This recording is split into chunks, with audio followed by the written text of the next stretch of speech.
അപ്പച്ചി ആര് ഈ വഴിയൊക്കെ അറിയോ? എന്ത് വന്നേ? ഇങ്ങോട്ട് തന്നെ വന്നതാ അപ്പച്ചി ഒന്ന് കാണാൻ. ഇത് വാ, അകത്തിരിക്കാം വാ. വേണ്ട, മാളുവിന്റെ കല്യാണമൊക്കെ അടുത്തല്ലേ, അപ്പൊ കുറച്ച് കാശും കൂടെയൊക്കെ വേണമായിരുന്നു. ഒരുപാടൊക്കെ അന്വേഷിച്ചു, ഇങ്ങൊന്നും റെഡി ആയിട്ടില്ല എന്ന് പറയരുത്. എന്തെങ്കിലും ഒന്ന് സഹായിക്കണം. പൈസ ചിന്നുവിന്റെ സ്വർണ്ണോ എന്തെങ്കിലും അപ്പച്ചിയുടെ കയ്യിലുണ്ടോ? മോനെ, അത് അവളെ കഴുത്തിലും കാതിലും ഒക്കെ ഉള്ളതല്ലേ ഉള്ളൂ മോനെ. അതെങ്ങനെ ഉയരണത്? അത് തന്നാ ശരിയാവൂല. അത് മൂന്ന് മാസത്തിനകത്ത് എടുത്തു തരാം. അമ്മയ്ക്ക് അപ്പച്ചിയുടെ നേരിട്ട് ചോദിക്കാനുള്ളൊരു ഇതുകൊണ്ടാണ്. ഇത് പെട്ടെന്ന് എടുത്ത് തരണേ മോനെ. അവൾക്ക് ഒരു ആലോചനയൊക്കെ വന്ന് ഉറക്കാറായിരിക്കാണ്. അത് സത്യമായിട്ട് 3 മാസത്തിനകത്ത് എടുത്തു തരാം.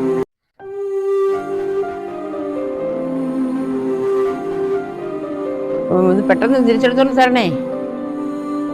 ഉറപ്പായിട്ടും തരാം. മോനെ കിച്ചു ഒന്ന് നിന്നാണ്. 3 മാസം ഒന്നും പറഞ്ഞല്ലേ വാങ്ങിച്ചോണ്ട് പോയത്. ഇപ്പൊ വർഷം 2 എന്താ എടുത്തു തരാത്തത്? ഇത് കഷ്ടം. സ്വർണ്ണം എന്നും പറഞ്ഞ് മനുഷ്യനെ സ്വൈര്യം തരൂല്ലേ. ഇങ്ങനെയൊക്കെ പറയണേ. വാങ്ങിച്ചപ്പോ തരാ ഇപ്പൊ സൗകര്യമില്ല. നിങ്ങളോണ്ട് കേസ് കൊടുക്കും. എന്റെ കയ്യിൽ ഉണ്ടെങ്കിലേ തരാൻ പറ്റൂ. കിട്ടുമ്പോ എടുത്ത് തരും. സ്വർണ്ണ എന്നും പറഞ്ഞു. അല്ല പിന്നെ